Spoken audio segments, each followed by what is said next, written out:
Welcome back. Russian President Vladimir Putin says he agrees in principle to a U.S. proposed 30-day ceasefire in Ukraine. But he cautioned the terms still need to be worked out and emphasized any truce should pave the way to a lasting peace. The Russian leader's comments came as President Trump's special envoy Steve Witkoff and other U.S. officials were in Moscow yesterday to hold talks on a potential ceasefire. CBS News senior foreign correspondent Holly Williams continues to follow this story for us and now brings us the latest from Kyiv. Holly, good morning to you. What specifics are we talking about here, and on what terms might Putin agree to a ceasefire? Good morning, Errol. Yeah, I think it's really important to unpick exactly what Putin said, because on the one hand, he said that Russia would support a 30-day ceasefire deal that's been proposed by the US, and we know that Ukraine already says that it supports that. But then he said he had conditions that he wanted to discuss with the US, and then he raised a whole bunch of questions about Ukraine's weapons supply from its allies and conscription during any interim ceasefire. Look, many people are deeply skeptical that Vladimir Putin actually wants to end the bloodshed in this country. Remember, he started this war by invading Ukraine over 3 years ago. Putin has really pinned his political legacy to this war.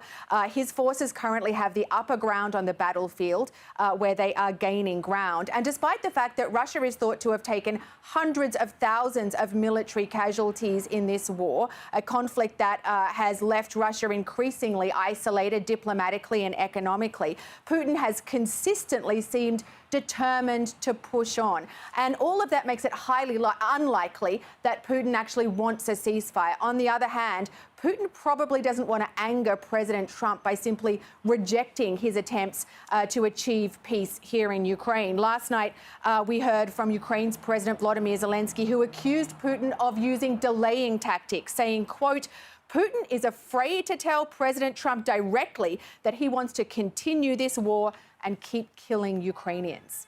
Interesting remarks there. So, Holly, since President Putin is not ruling a ceasefire out completely, what pressure can the Trump administration now apply on Moscow? And do they seem to be applying it?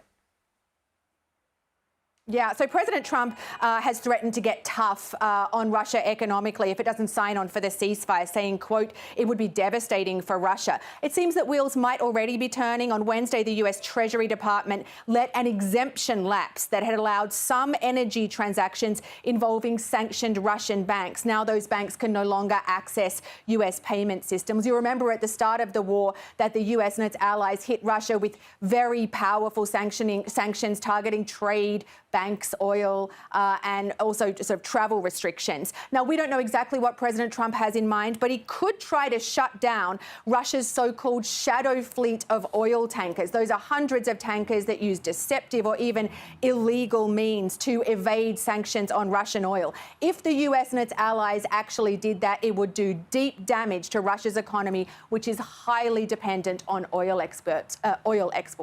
Errol. Important details there. Holly Williams with that report from Kyiv. Thank you very much.